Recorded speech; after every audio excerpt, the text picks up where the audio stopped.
Evangelismo, página 695, se os adventistas, depois do grande desapontamento de 1844, houvessem mantido firme sua fé e houvessem seguido avante unidos, segundo a providência de Deus que lhes abriu o caminho, recebendo a mensagem do terceiro anjo e no poder do Espírito Santo proclamando ao mundo, haveriam visto a salvação de Deus. O Senhor teria operado poderosamente com os esforços deles, e a obra haveria sido concluída, e Cristo teria vindo antes para receber seu povo, para dar-lhe o seu galardão.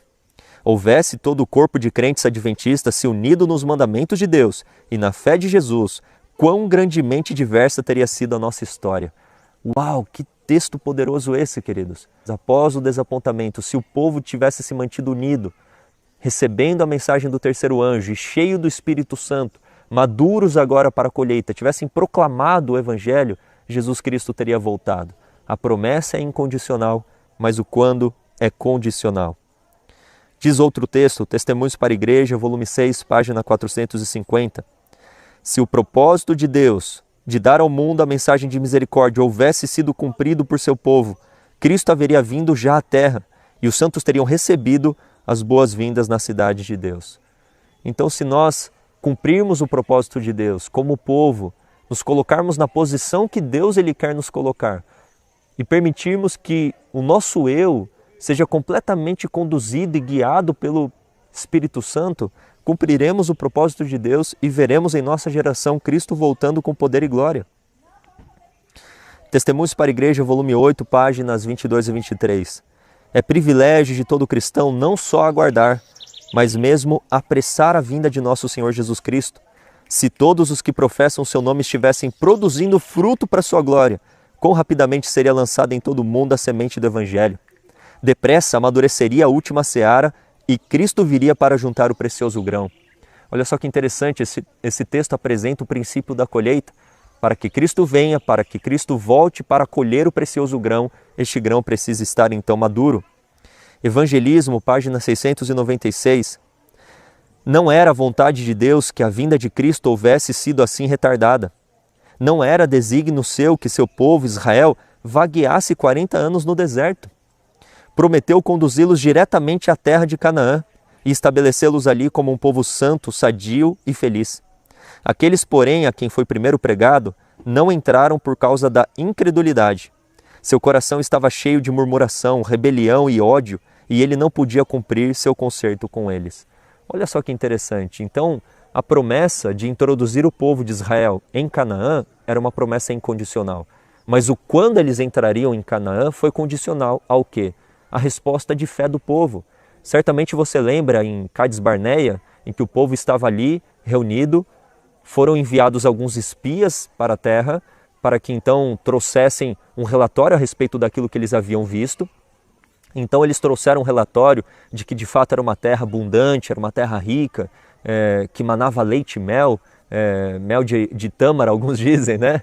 E leite de cabra, mas era uma terra abundante, era uma terra farta. Só que quando eles trouxeram o relatório, eles trouxeram também, 10 dos 12, trouxeram também um relatório de incredulidade, que haviam gigantes, que haviam cidades fortificadas, muros muito extensos, exércitos, e seria muito difícil conquistar aquela terra.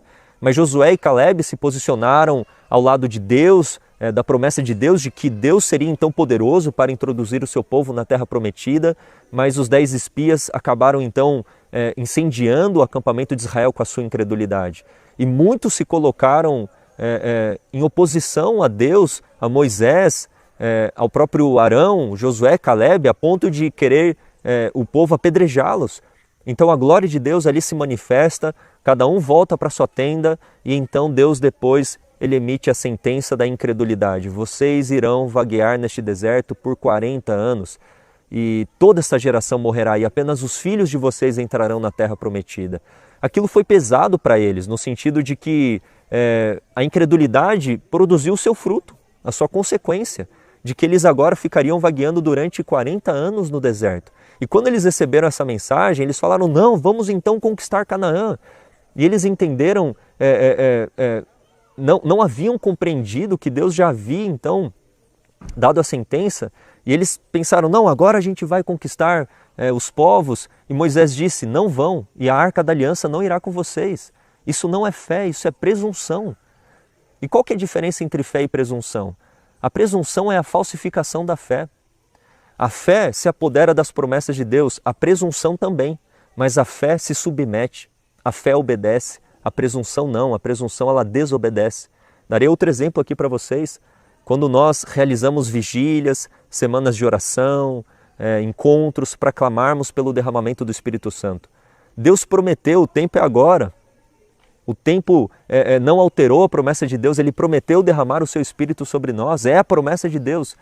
E a fé se apodera da promessa de Deus, mas a fé obedece e se submete, cumpre as condições estipuladas por Deus. A presunção não, a presunção se apodera da promessa de Deus, mas ela é rebelde, ela é incrédula, ela não se submete à vontade do Senhor. O que isso significa? Que se eu me ajoelhar diante de Deus e clamar pelo cumprimento da promessa do derramamento do Espírito Santo, mas não levantar da oração e estar disposto a ser guiado pelo Espírito, eu orei com presunção e não com fé. Entendem? E foi isso que aconteceu com o povo depois de receber a sentença, vamos lá conquistar os povos, nós não iremos ficar vagueando aqui 40 anos, vamos lá, a promessa de Deus é esta. E o que aconteceu? Eles foram ali derrotados, humilhados, e então começaram a peregrinação durante 40 anos. Queridos, os mesmos motivos que privaram Israel de entrar na Canaã terrestre são os mesmos motivos que têm privado nós hoje, o Israel espiritual, o povo de Deus, a entrarmos na Canaã celestial. E é por este motivo que estamos aqui, vagueando neste deserto ainda. Não era propósito de Deus que a vinda de Cristo se retardasse tanto assim. Não era propósito de Deus de semelhante modo que o povo ficasse 40 anos peregrinando no deserto. Deus queria tirar o seu povo do Egito, do cativeiro do Egito, e já introduzi-los em Canaã. Mas por que isso não aconteceu? Por causa da incredulidade. Nós temos que lembrar, as promessas de Deus e as suas ameaças são condicionais. Olha esse outro texto, que diz aqui, manuscrito 4, citado em Evangelismo, página 696. Por 40 anos, a incredulidade, a murmuração e a rebelião excluíram o antigo Israel da terra de Canaã. Os mesmos pecados têm retardado a entrada do Israel moderno na Canaã celestial. Em nenhum dos casos houve falta da parte das promessas de Deus. Deus não é o responsável. É a incredulidade, a mundanidade, a falta de consagração e a contenda entre o professo povo de Deus que nos tem detido neste mundo de pecado e dor por tantos anos. Queridos, que texto que é ao mesmo tempo triste, mas tão esclarecedor. E nós podemos ver neste texto a misericórdia de Deus pleiteando a nós. Parem de ser mundanos, parem de ser pessoas mornas, parem de ser incrédulos. Eu estou aqui à destra de vocês para fortalecê-los, para dar a vocês a vitória sobre tendências herdadas e cultivadas. Soltem as coisas deste mundo, acumulem tesouros nos céus, e onde estiver o teu tesouro, ali estará também o teu coração. A contenda entre o professo povo de Deus, a desunião, nada disso, queridos, nos auxiliará no preparo necessário para a vinda de Cristo. Pelo contrário, está fazendo com que nós ainda fiquemos neste deserto. E eu tenho certeza que você, como eu, estamos cansados deste mundo de pecado. Nós já pudemos ver, durante esses 6.000 anos de história de pecado, a malignidade do pecado, as consequências do pecado, mas parece que queremos ainda viver neste mundo de trevas, neste mundo gelado, neste mundo frio, neste mundo de tanta dor e sofrimento. E está nas suas mãos e nas minhas mãos o privilégio de apressarmos a vinda de Cristo. De que maneira? Deixe de ser mundano, eu também. Deixemos de ser incrédulos, murmuradores, insatisfeitos.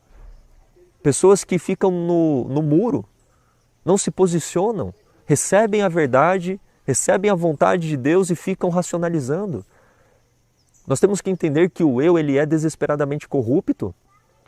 Ele fica querendo nos autossabotar constantemente, fazendo com que nós fiquemos racionalizando a vontade de Deus. Mas isso é conselho, mas isso... Nós não temos que nos aproximar do pecado e pensar assim, não, até aqui eu não pequei, deixa eu chegar um pouquinho mais perto. Não, a gente tem que abandonar. se distanciar, se afastar e se aproximar mais e mais da vontade do Senhor, sem questionamento. O Senhor pedir, sim, Senhor, em nome de Jesus, por amor. Se nós amarmos a Cristo, como nos é dado o privilégio de o amarmos, nós iremos guardar os seus mandamentos por amor.